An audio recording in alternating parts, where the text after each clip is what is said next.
Okay, welcome back to Machine Learning Compilation. Hello, everyone. So this is TQ again. In the last 2 weeks, we have learned the overview of Machine Learning Compilation, and then in the last lecture, we talked about the overall tensor program abstractions.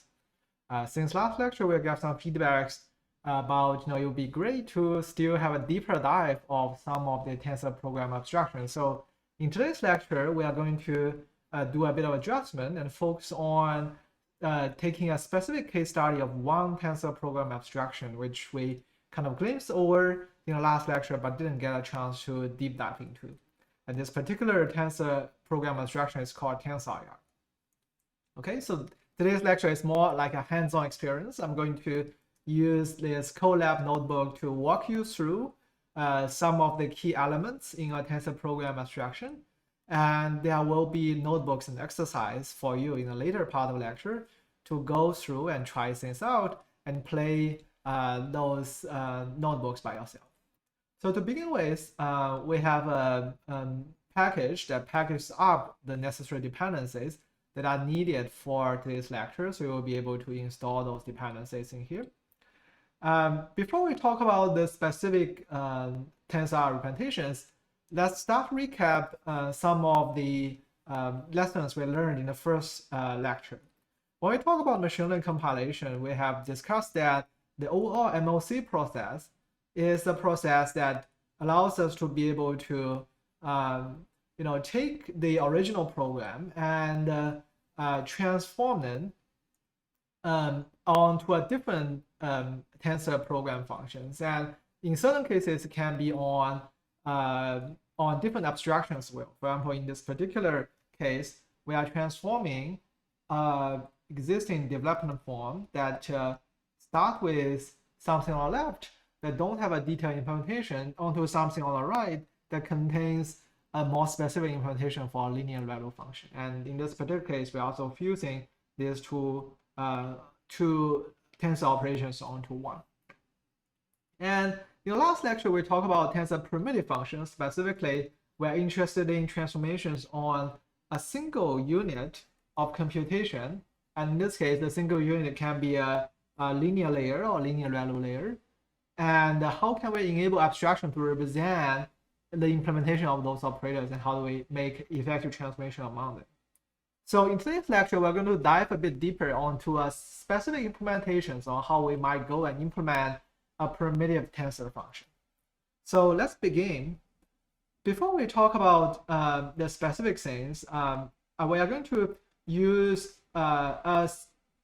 introduce a specific example that we're going to use throughout this lecture. And of course, the first step in here is we're going to import a few of the existing dependencies. And in this case, this lecture is going to talk about Tensor IR. So it's the latest tensor program abstraction of the Apache TVM framework. And we're going to do some of the preliminary importing here. Another thing we're going to use today is Numpy, which hopefully you are already familiar with, as a basic tool to do linear algebras on matrices and multidimensional tensors. So throughout today's lecture, we're going to use one example that corresponds to a typical primitive tensor function.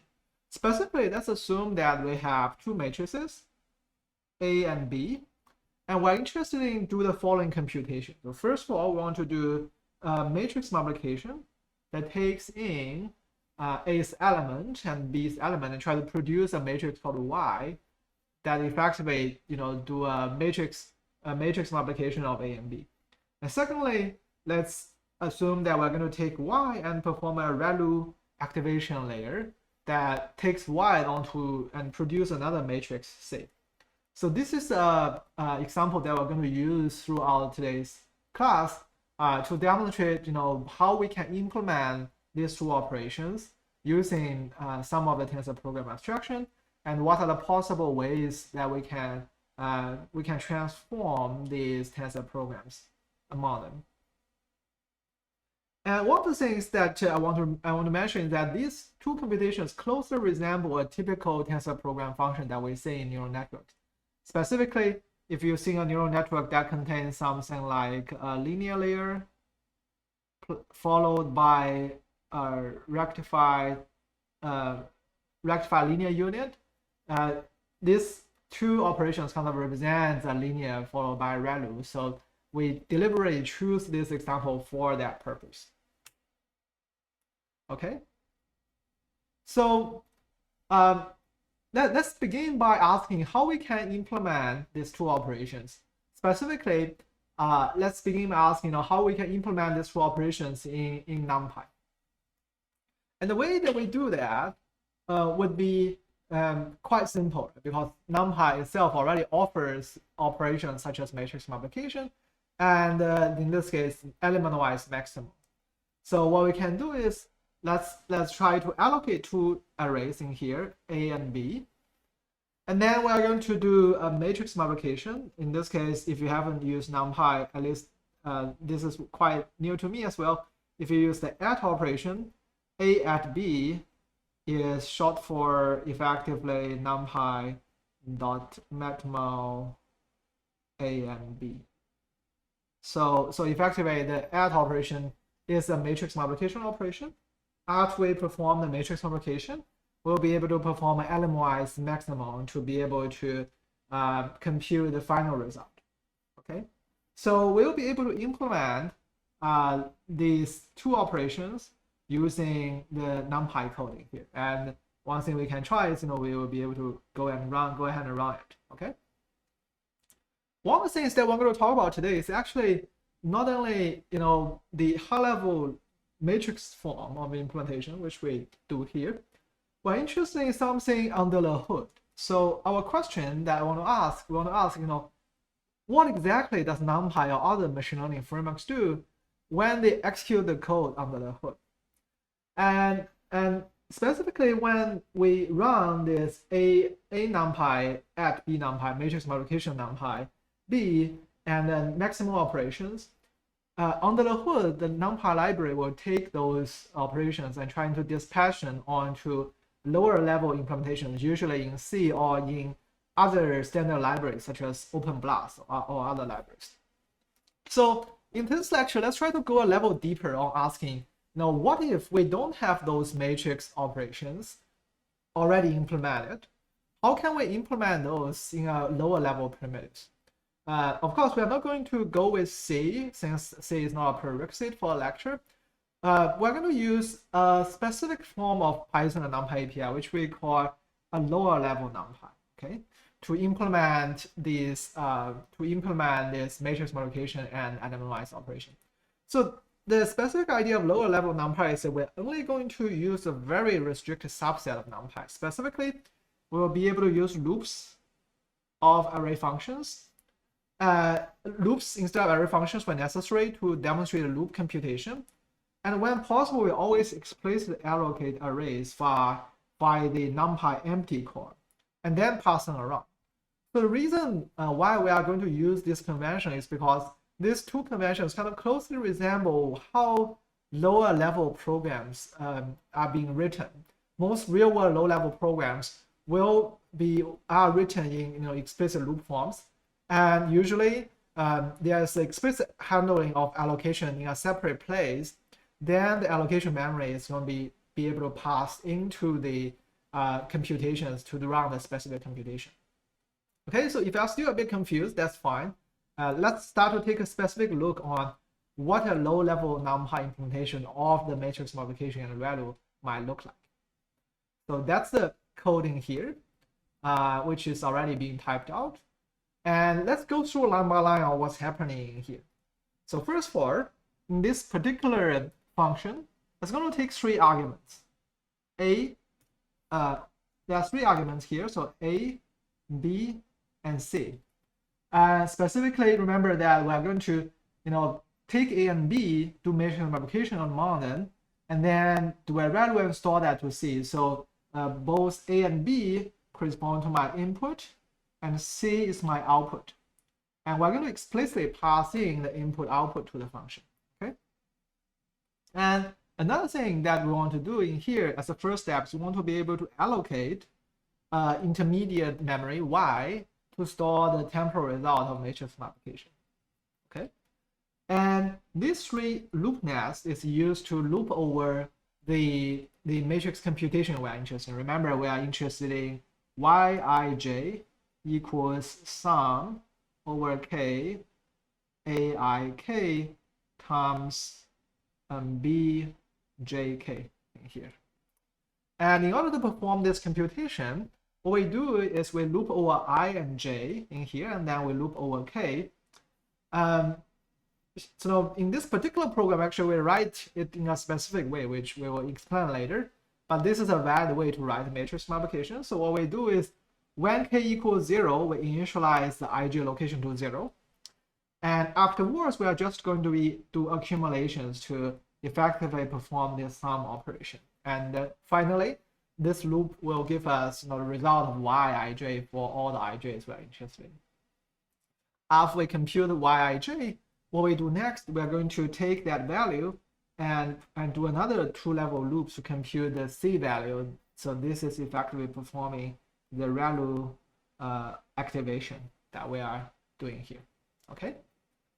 So this is like a one implementation of the matrix multiplication and ReLU in what we call low-level NumPy.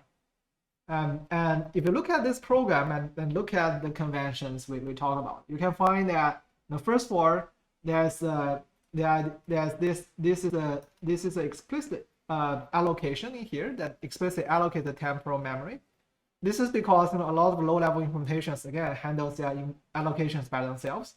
We also explicitly pass in the output memories directly onto the function instead of having the function allocate the memory and return it back. So that in some of the low-level implementations, we might be able to say share memories among different intermediate results by passing it in. Finally, if we look at these computations, we directly write them in these for loop forms so that we are performing scalar operation in here. So the reason we are writing this low-level NumPy is again, they usually correspond to low-level implementation that gives you a good sense of what low-level implementation might look like. Of course, if you are going to write this matrix multiplication and ReLU operation using low-level NumPy, my guess is that you are going to write it in a slightly different way than we are now. But let's just keep that in mind. And the first thing I want to confirm is that I'm going to pause a bit. Let's look at the code. And let's make sure that when you look at the code, you kind of can understand what's going on here. And this is the implementation of the matrix multiplication and ReLU. Okay. So once we have this reference implementation in lower level NumPy, the next thing that we're going to do is we'll be ready to introduce the main concept today, which is Tensor IR program that implements a similar piece of logic. But before we do that, we can still confirm that, hey, this is the implementation, we have done it correctly. So how do we do that? One thing that we can do is we can actually allocate a temporal memory. In this case, we allocate the syn NumPy here. We call into the existing implementation, and NumPy have a testing facility that can assert these two results are close to each other. So what it does, it will compare each element of the two results and compare their relative difference. So we have a relative tolerance in 1 to the power of -5. That means that if there is if there are two elements whose relative difference are bigger than this tolerance, it will report an error. And right now, if we run this, it doesn't report an error. That means that it is indeed the low-level low-level NumPy implementation. This particular implementation kind of matches the original computation that we did using the existing NumPy array linear algebra. Okay, so this is indeed like one correct implementation. Now, if we look at this particular code, it actually reveals quite a few interesting elements that's going to exist in most of the lower level tensor program abstraction. First of all, you can find that there are explicit multi-dimensional arrays being passed around. Secondly, there are loop computations that drives the corresponding array computations. And finally, there are some of a compute statement that carries out the computation itself. Okay, with this bear in mind, let's start to introduce the TensorIR abstraction. So specifically, this code is what we call a TVM script implementation. It's so this is an implementation of the same matrix multiplication ReLU operations in the TensorIR abstraction, and the particular language is called TVM script, which is kind of embedded in Python. That allows us to be able to play around and write the code in this way. And this is a TensorIR abstraction used in TVM to implement the related tensor computations. Of course, this specific code looks kind of similar to the low-level NumPy code, but they are not exactly the same. So moving next, I'm going to walk step by step with you on some of the key elements by comparing this TVM script implementation and a lower-level NumPy implementation to just let's start looking to what are the elements of a TensorIR programming. Okay, and to do that, one thing I'm going to do is I'm going to put this TVM script implementation on the left-hand side and lower-level NumPy implementation on the right-hand side, so that we can have a side-to-side view. We're going to start to look at correspondence between these two functions. First of all, if you look at the function arguments, you'll find that on the left level, right, we have A, B, and C, and in here we have A, B, and C as well. And the only difference is that in the TensorIR part, the A, B, and C are explicitly annotated as a type called t.buffer, which is the specific way in TensorIR to be able to represent the multiple dimensional buffer that we're going to operate on, that we are going to compute some of the input, output, and intermediate result. Similarly, if you look at y.empty here, let's correspond to the y.allocate buffer in here. And again, it gives us what we call an intermediate tensor buffer that stores intermediate memory storage. So that's the buffer part. Okay. Secondly, we can start to look at loops, right? So now after looking at input arguments, let's start to look at loops. On the right-hand side, we have for I, j, and k. And in here, we also have for I, j, and k. This t.grade is just a sugar. So effectively, t.grade 128, 108, 100 can just expand to these three for loops. So it's just a sugar for us to easily express deeply nested for loops. You will be able to do t.grid, multiple values that gives you multiple iterators that effectively expand to the three fors on the right-hand side. So there's a direct correspondence, like for example, this one and these loops correspond to these loops in here. Okay, so you can find that that's still quite similar, right? The third correspondence, if you look at the in-memory internal computations, you'll find that here's the computation that we do on the Y's body, and this is the computation that we do on this body. There's also direct correspondence here. For example, if you look at this init block in here, what it tries to say is that in this particular case, Y is trying to do a reduction or to do a sum, because we are trying to do summing over the axis k, right? And with initialization condition, effectively translate to if it's the first term, we are going to see this value in this reduction loop. We are going to initialize the value with 0, and then this particular update loop corresponds to the same update loop in here. Similarly, if we look at this C update, is corresponding to this C update here. Okay, so we can draw a lot of parallels between these TVM script code and the lower level NumPy coding here. Of course, there are certain elements that exist on this left-hand side in the TVM script, but does not exist on the right-hand side. Specifically, we have this concept called block that is specific to TVM, to TensorIR. And there are a few annotations called VI, VJ, VK in here, which does not exist in lower level. So next, we're going to walk through this concept, because this concept block is really critical to the TensorIR abstraction. So specifically, the VI, VJ, VK are declarations of three iterators. So VI, VJ, VK. There are 3 lines of declaration here. It declares kind of 3 kind of information. The first information is that now we are declaring 3 variables in here, and we're trying to bind them onto an outer loop. So in this case, vi equals t dot access of spatial I effectively means that I'm going to assign the value I to vi. So effectively, you can also write it as vi equals I if we just think about the perspective of what the value that you want to bind vi to. Similarly, in this case, we are going to do just vj equals j and vk equals k in this case. Okay. So, but that is not too interesting, right? In a sense that we're just trying to renaming the loop variables so far. The second thing that this vi, vj, vk do is that it tries to declare what we call block axes. So in this case, this particular code is within a block. So here's a block that is marked by t.block y. And vi, vj, vk are called block axes of this corresponding block. They marks the possible iterations that this block is trying to take. So specifically, let's go into.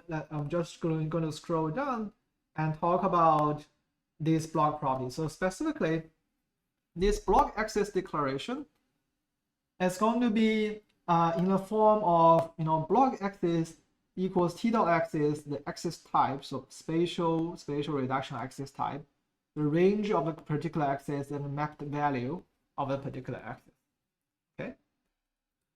So if you look at the range 128 here, it says that I'm going to bind vj to another value, and I'm also going to declare that the particular vj iterator is going to be in the range of 0 to 128. And this is kind of like very useful information when we're going to check certain computations. For example, in certain cases, it could be possible that we are going to write a long for loop. For example, if I'm going to write a for j from 0 to 120, and I'm going to say vj equals t dot axis dot spatial 128j, then it's going to result in the error because on one hand, this vj is expecting that I'm going to receive an iterator that's in the range of 0 to 128, but in reality, we are going to bind it to something else. So this kind of additional information that can be useful to declare about the iterator that involved in the block itself. The most interesting thing is this axis properties, so the spatial reduce. These are properties that declares about what's the relation of the block axis to the computation themselves. So if you look at the particular block, actually the particular block, let's say, so we have a visualization here, and it might be useful to also still look at the code. So let me try to still bring up the code again. In this case,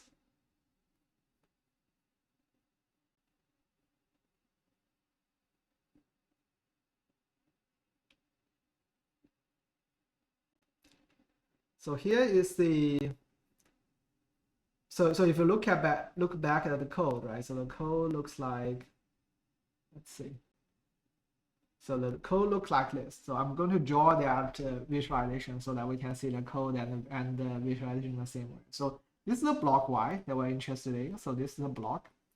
And in this case, this block is going to read from A and B, right? So I'm going to read from A, vi, vk, and b, vk, vj.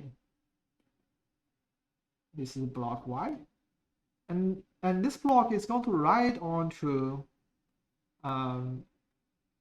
y, vi, vj. Okay. So you can find that, and there are 3 iterations that are key to this block. Right? We have vi, vj, and vk, which correspond to 3 what we call 3 block axes. So if you look at this, you can find that in order to compute a single value, say I'm interested in computing v, y, 0 and 1. What we need to do is we need to we need to set vi equals 0, vj equals 1, and I'm going to go through vk equals 0 dot dot dot to 127. If I run through that and execute this particular piece of statement through this loop, then we'll be able to get y01. Right? And similarly, if I'm interested in a different vi and vj, we'll be able to do that in a similar process. So you'll find that in this particular case, vi and vj directly correspond to the output spatial location, which got an output index, right, of the matrix that this particular block produces. So in this case, we say we are going to write to the output region of y, and vi and vj directly correspond to the spatial location that we're interested in. So that's why vi and vj are called spatial access. On the other hand, in order to get the result, we need to reduce over vk, right? We need to run through multiple vks, run that particular operations, and be able to accumulate all the results together. And that is why vk is called a reduction axis or reduced axis in here. And one of the interesting thing is that you can find that when we are looking at this block and we're trying to analyze, hey, what does this block tries to do, right? We start to say, hey, this block contains 3 block axes, and here's how we can operate on those 3 block axes. We never see what is the outside loop looks like. This is because this is the kind of a specific property of this block axis information. The idea is that with the block and block axis information, it's already being self-contained about the computation that this block is supposed to do. And that computation takes multiple steps. And each of the steps is instantiated by a specific choice of a block axis. For example, I can a specific choice of vi equals 0, vj equals 1, vk equals 0. I go and run this particular statement that will help me to make progress towards what we want. And those axis properties kind of marks their relations of marks the relation between the block axis and how we might want to go and execute the corresponding computation. If axis is spatial, this likely means that that particular axis and other axis can be actually in arbitrary order. For example, I can do I can try to compute y01, then I can compute y say 5, 2 by running vi equals 5, vj equals 2, and vk over the corresponding range, and we'll be able to compute that value. And it doesn't matter on which order of vi and vj we're going to pick. And that's a very nice property, which means that we'll be able to parallelize over some of those vi and vj dimensions. And similarly, if you're going to look at reduction, it's going to be a different story. We cannot trivially parallelize over reduction dimensions because we kind of need to store some of the temporal result before we accumulate them together. So this additional information provides these additional block properties provide additional information for us to inform us about what kind of transformation optimization we can do to the corresponding program. Okay. And this specific idea of being self-contained is really something that supports a lot of our follow-up transformations we're going to talk about, in a sense that in this particular case, besides the for loop, the block information contains some of the information about what computation and iteration that block's supposed to execute out, so that we'll be able to say, for example, in this particular case, detect that in this case I'm expecting an iterator in range 0 to 128, but I'm only going to getting at iterator from 0 to 127, so it will result in a size mismatching. Okay, so hopefully so far you have understand the overall concept of TensorIR and this additional specific concept about this block construct that we use in the TVM script. Besides declaring this specific axis separately, one thing that you might find is that in a lot of cases, our internal axis do directly correspond to the outside loopness. So there are sugars as well in TensorIR to allow us to write in a shorter kind of version. So we could write things like vi vj vk equals axis remap ijk, and it is equivalent to the following form. And here SSR means the properties of each of the remapped iterators. So the first one is spatial, the second one is spatial, and third one is a reduction axis in this case. So you might also find the same tensor programs in the following way, where we kind of short-circuiting these vi, vj, vk declarations by simply using t.axis.remap constructing here. Okay, so up until now, hopefully we have walked through most of the elements of this TensorIR program. There are a few other elements that are relevant, but less important than the block concept. The first one is we do have what we call function attributes that try to record additional information about this particular function. The global symbol is the name that we're going to give to the particular function after we build it. And the other one is about no alias properties, which means that the arrays that we're going to use don't have overlapped memory, and that helps some of the compiler optimization as well. If you are not familiar with those concepts, it's totally fine for you to skip those. The most important thing they want to learn in this part is the concept of block and block axes and the types of block axes. They are also decorators of IR module and prime function. These decorators tries to mark the types of these corresponding module and functions. Specifically, after we do run this code, we'll be able to inspect the data types that we get out from those. For example, we had a my module before, and if you do type my module, this is a type IR module. And here IR module is a helper container that help us to be able to mark, to be able to contain a collection of tensor primitive functions. And we'll also be able to directly take out one result from a container by looking at my module. This function name is mmRelu, and this is a type called prim function, and this corresponds to it stands for primitive tensor function here. So the high level idea is that we'll be able to construct using TVM script IR module that's going to contain different functions, right? For example, right now this only contains mmRelu function here, but there are certain instances of IR module that contains more than one primitive tensor functions. For example, this is a particular example of IR module that contains two tensor program functions. The first one being a matrix multiplication, the second one being a ReLU function, and we'll also be able to look at those two functions separately.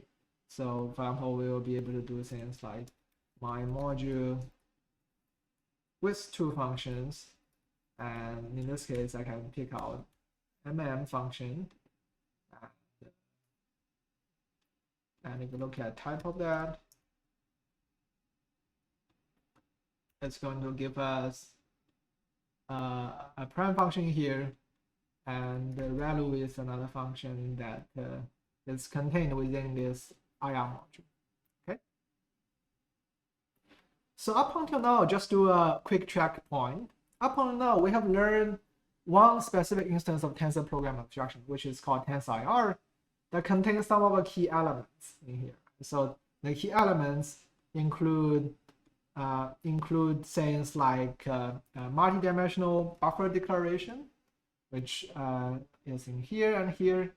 There are for loops that allows us to express the for loops that goes over iterations. Most importantly, we have blocks, concept of blocks that try to encapsulate a part of computation that's to be carried out in certain form of loops. And additionally, there are block axis properties that marks the range and the relations of those block axes with respect to a computation we're going to perform. And those block axis properties are going to be helpful for us in some of the later transformations we're going to introduce very soon.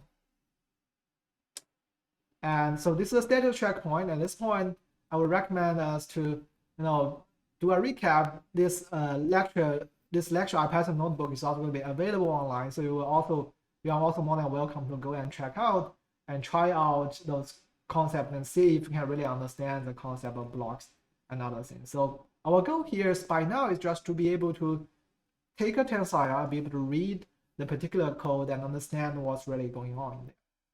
Okay, so hopefully now we've learned what Tensor IR looks like. Now let's start to do something fun. Let's start to say, let's take a Tensor IR module and say, if we can go and try to change it in some way.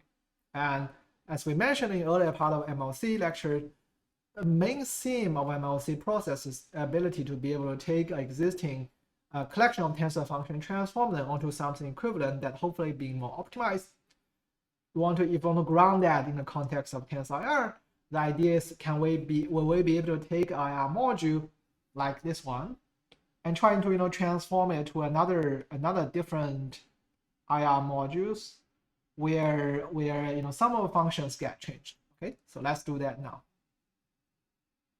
Before we do that, again, one thing to help explanations, let's come back to a lower level NumPy implementation again. So in the beginning, we talk about, hey, it will be really nice to be able to implement, it will be really nice to implement some low-level details and trying to show to ourselves, what low-level looks like.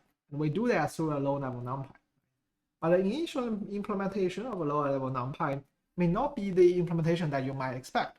So here we're going to do another slightly different variations of matrix multiplication using lower-level NumPy. And to show you that it is indeed a matrix multiplication code, you will be able to, we did run it here and validate that, hey, this is indeed a correct code. Okay. So if we compare this code and the other code, you'll find that there's only two differences here. Specifically, you'll find that internal loop computations remains the same, right? We're still going to do this loop computations. The only difference is how we're going to iterate over J in here. Specifically, you can find that we are splitting these J's iterations onto outer loop J0 and inner loop J1. And if you look at J0 and J1, you'll find that if we compose them together, it still covers all the J's. Right? For example, if I have J0 equals 0 and J1 equals 1, J0 equals 1, sorry, 0 here, J1 equals, let's do it again.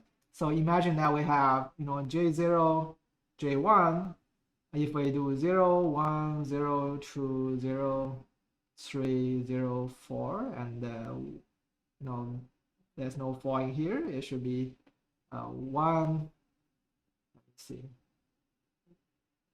it should be, do it again, do J0, J1, if you do 0, 0, 0, 1, 0, 2, 0, 3, 1, 0, okay, gotcha, that's right. And if you look at the corresponding value of J, you'll find it's going to be 0, 1, 2, 3, 4, and etc. So you can find that actually, if we are going to iterate over J0 and J1, it's going to get you the same sequence of J values in there, except that the order of iteration is different, so that we are iterating K and then J1 in here. But the iteration still covers all the possible iterations we're going to have, and this still gives you the right matrix multiplication result.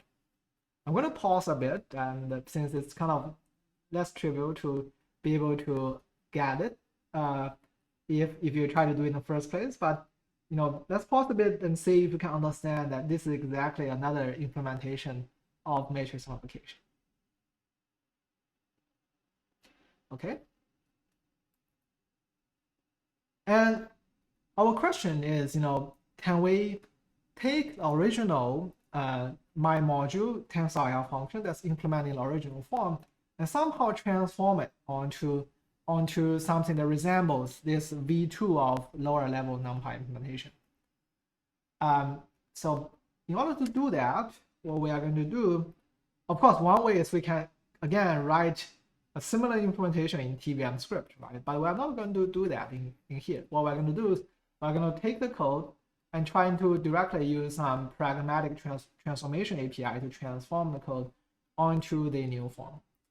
So before we do that, I'm going to define an auxiliary function. You don't need to understand this function. So this is mainly for us to be able to print out the code during intermediate stage. And what it does, it turns code into a highlighted version that we can get on HTML. So to give you an example, what we can do here is we can call my module.script.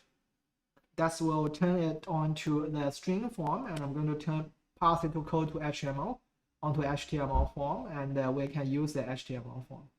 So let's try to. So first of all, we can say let's first say, what does my module dot script look like.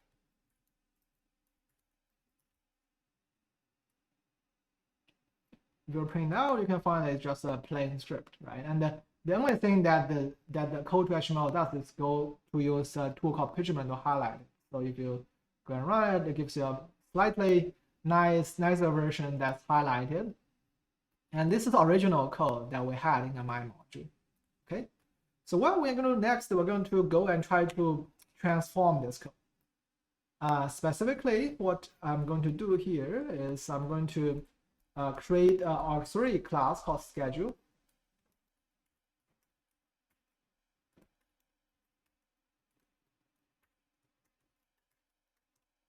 That allows us to take in my module as input. And this is a schedule class that will help us to go and transform the corresponding values, the corresponding functions in my module. So in order to do that, the first thing we're going to do is we're going to try to grab out the corresponding block and their loop values. So to do that, what I need to do here is I'm going to write block y equals schedule.get blocks y. This is going to give me the block here. Specifically, this is going to give me this block, and then I'm going to try to get loops that surrounds that block. In this case, ijk. So the next step I'm going to do, I'm going to do ij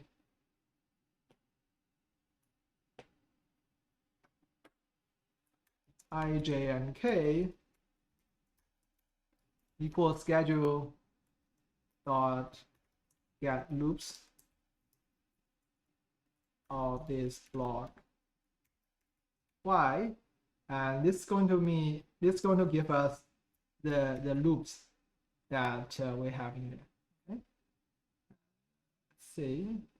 Okay, so in this case we need to also supply the original function in here, because there can be multiple functions, and we're going to get that one. And then once we get this, what we can do is we can start to transform this block. Okay? So what we can do is do what we call split, and j factors equals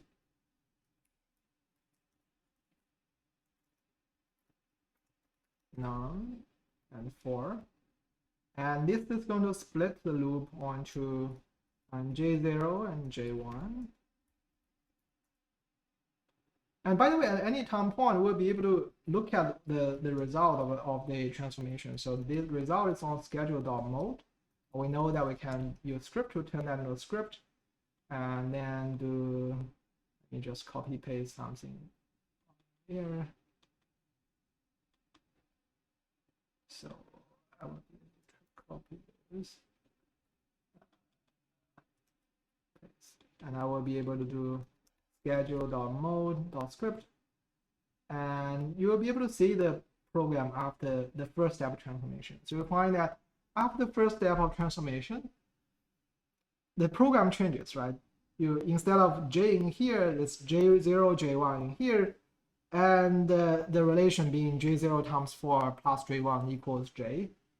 One thing that you can find quite interesting here is that after we do the transformation, it's actually much easier to introduce vj, vi, vj, and vk, because it helps us to indicate the relations between the transform loop and the original loop we are expecting. So vi, vj, vk is also always the original loop that we're expecting, and j0, j1 are the loops that are being transformed in this case.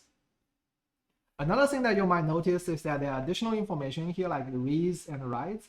This is the additional information generated by the blocks to indicate, what are the regions that we're going to read and write onto, and these are going to be helpful in our transformation as well.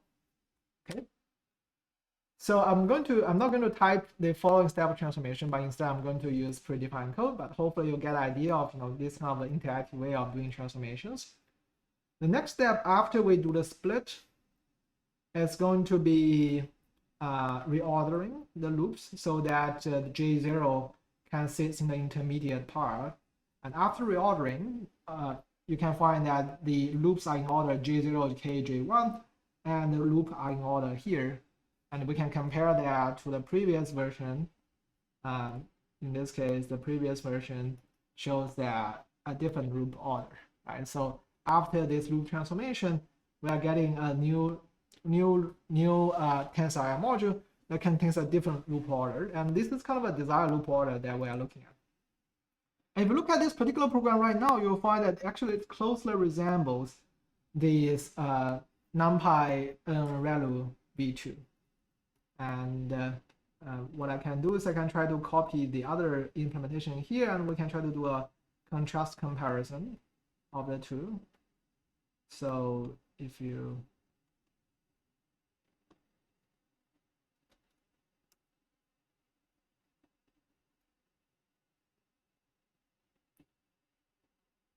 find that this is our expected code, and then here's a lower level NumPy code. Look at those, you'll find that the order being I0, J, K, J1, and then here I0, J0, K, J1.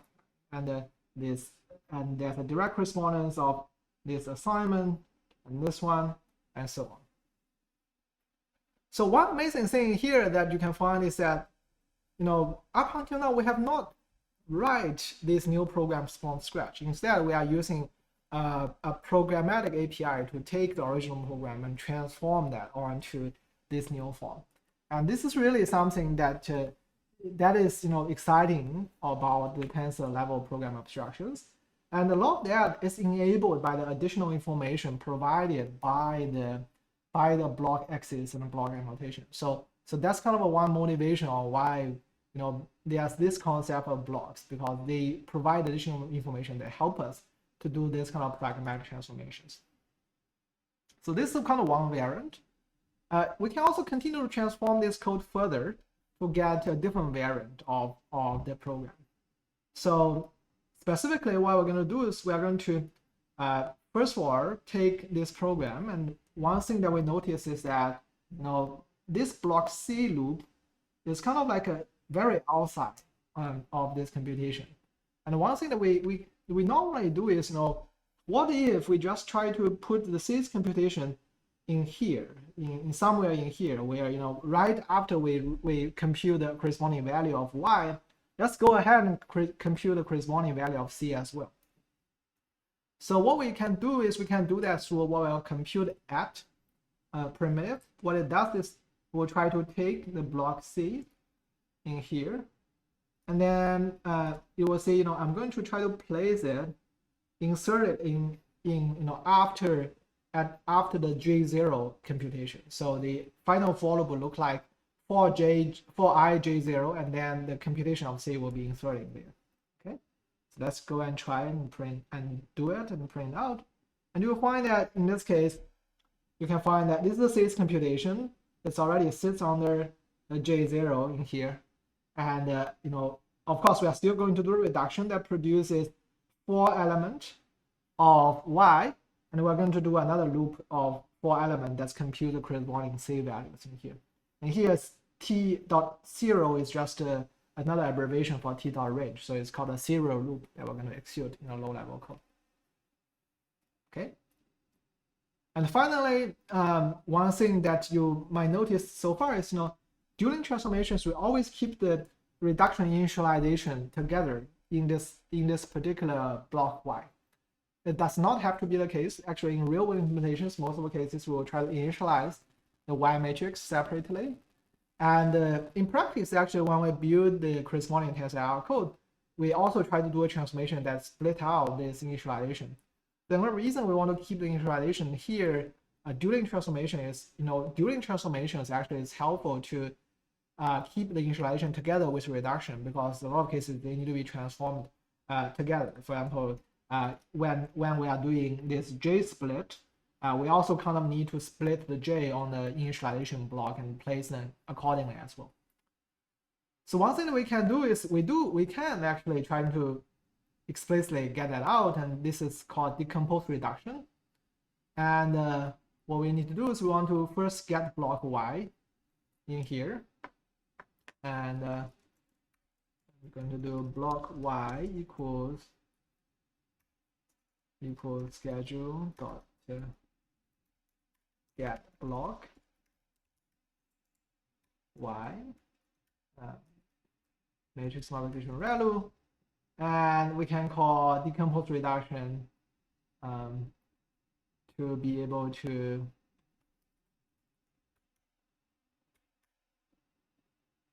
and then we call decompose reduction, and after that you will find that this initialization block is generated separately, and there's the update block that only do the reduction update.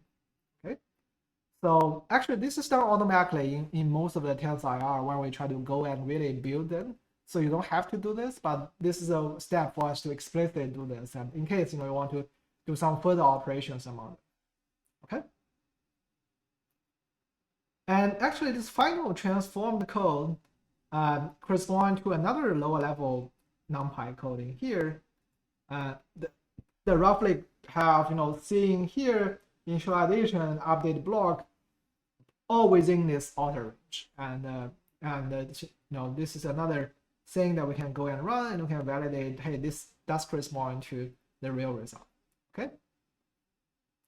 So far in this particular section, what we talk about is the incremental transformations of TensorIR functions and IR modules specifically. And the main takeaway is we are going to use the TensorIR schedule that help us to be able to incrementally change the loop ordering and other properties of the things. One very important thing is we don't have to recreate different variants of a program, right? In the case of a lower level NumPy, we kind of have to write variant 0, variant 1, variant 3 in the lower level NumPy each of time. Of course, in certain cases, I can go and copy, paste, and edit them. But still, having this ability to do that from a program point of view gives us a door for more further automatic optimizations, because then in the future lectures, we will have programs to go and guess about what possible transformations that they might want to do. And some of the transformations can lead to better performance. So the high-level takeaway message here is that we will be able to use some of the scheduling parameter to do pragmatic program-based transformations of the corresponding tensor program. Okay, so far we have talked about TensorIRs, and we have only shown the output text format like this one, right? But we have never go and actually try and run it. We did run the lower level NumPy code. So for a given TensorIR program, we will be able to build it and run it. The way you do that is you call a TVM build function, supplying the IR module that contains a description of the original program and a target. In here, target describes what is the deployment environment we are interested in. LLVM means that we're going to use LLVM to compare to a local CPU. In this case, this is what we're interested in. In certain later lectures, we might introduce other targets that are other than the simple CPU target. In order to run it, we will need to create ND arrays. In this case, there are specific TVM ND arrays that we can create to hold the temporal result. You can try to create ND array by copy data from A NumPy and B NumPy, and this is the output ND array that we're going to hold the result. So once we do the function, this library will contain a collection of runnable functions, and we can grab them by the keyed by the original function name. Actually, it's a global symbol name that we have in there. And then we can run it. using the corresponding function. If you run it, you can find, hey, it actually, there's no messages. That means that this assert or close passes correctly. And the original TensorIR function is indeed the implementation of the matrix modulation rel. So far, we have built the original module, my module here. We can also build a transformed module. In this case, the transform module is in schedule.mode. And if you build and run that, it's a correct implementation. And the last thing we can do is, let's try to compare, how fast they run. And if you try to compare one variable implementation to another, on one hand, it seems that they are just changing the order of loops, right? Why would they correspond to different performance, different code that runs that have different performance? But let's try to find it out. So the time evaluator corresponds to a tool that helps us to evaluate the invocations of a certain function. And we're going to run this code. And it shows that the time cost of running original module and this module, you can find there's almost more than 5 times difference between these two, which is kind of like a non-trivial difference. Right? So actually the transformed schedule indeed brings better performance in here. And do you know why it is the case? So in order to analyze the why, let's take a look at first the tool code again. So this is the original code before transformation, and this is the code after transformation. You can find that the only difference in here is how we compute and iterate over J. Right? So in the particular case of the code on below, we are trying to split the J onto 2 parts, and we're also reordering the order of J with respect to K. And this creates a different kind of memory access patterns when we try to access A, B, and Y. And why memory access pattern matters? When we're trying to read things like B, Vi, Vj, the time cost is not constant in most of the modern architectures. As a matter of fact, modern CPUs have different levels of cache hierarchy. So in order to read something here, the data have to be first fetched onto L2 cache and L1 cache and finally to the registers.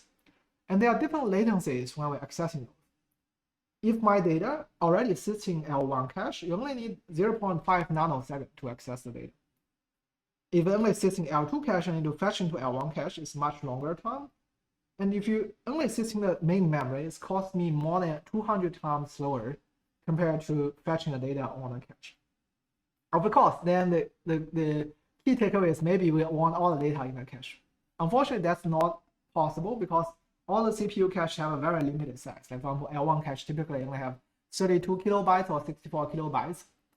As a result, the strategy that most of the modern hardware takes is to try to fetch data that you already visited and fetch data close by. So, for example, if I already visited a data here and there's a data close by, likely this entire what we call cache line is going to be fetched onto the cache. So if you visit this one, next time if you're going to visit something next to it, it's already on the L1 cache. Okay. So with this in mind, let's start to analyze the loop patterns that the particular loop have.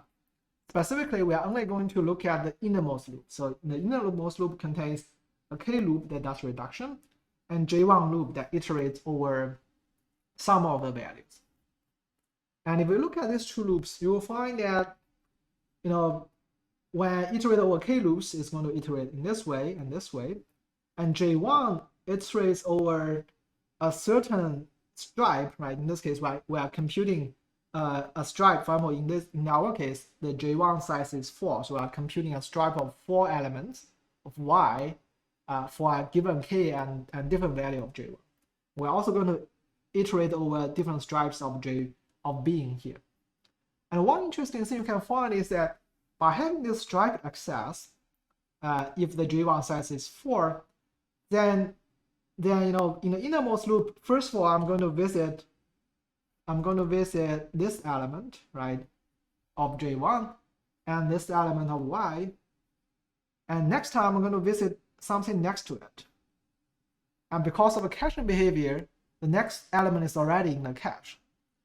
As a result, it will run much faster than, imagine that in the original program actually can be viewed as this J1 size equals 1. So effectively, there's only one choice, and J1 have to equal 0. So first of all, I'm going to visit this particular element, one element. We are in a more original program case. Next time, I'm going to move K to the next location. So I have to visit the next one. Although it seems that these two are close to each other, they are not, right? Because in the memory, we are going to lay it out in this low major fashion. So the distance between this element and this element is 128, which is much larger than a close neighbor. So that's a high-level idea on why changing loop order can affect the performance.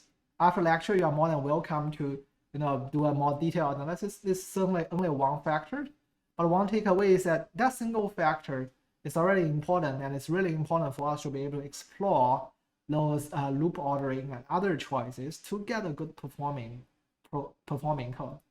And as an exercise, actually, we have an example code here that allows you to change different J factors and see what is the running time, and you should go and play with it to say, and feel free to also play with other transformation to say if you can get better performing code in here. So we have talked about the TensorIRs and the ways to transform it. In this part, we are going to also talk about how can we create those TensorIR functions, right? Of course, the first way to create them is we can just write TVM script directly, and there are sugars that we provide to write them. This is one common way. Actually, it's a very common way for us to do quick development in machine learning compilation process when we're trying to target a certain workload of interest. So in practice, a lot of cases we may not directly write TensorIR code, but we want to be able to automatically generate them from some of a high-level source. And there are also tools in TVM and related infrastructure to help us do that. For example, here's one specific instance of domain-specific language called TensorExpression that help us to be able to construct some of these computations that we're interested in using this API and then convert them onto a TensorIR function. So in this case, what we're going to do is we're going to declare two of the input called a placeholder, and then we're going to do what we call t.compute that describes the computation. And the way it works is that when we call t.compute, it specifically specifies a lambda function that specifies if we want to compute each element of yij, how are we going to compute it. And this code hopefully is self-apparent, and it tries to compute this particular matrix multiplication formula in here. And after we describe the sequence of computations, what we can do is we can use t.create prime function, supplying the arguments of the TensorIR function that we're interested in, and we can create that function in here. So in here, if we create it, you'll find that we are getting the same programs as the manually written TensorIR program. So in a lot of cases, in a high level, it could be possible that we are looking at some of these tensor expressions, and we'll be able to use these domain-specific languages as a tool for us to convert them onto the TensorIR abstractions, and further do some transformations on top of them.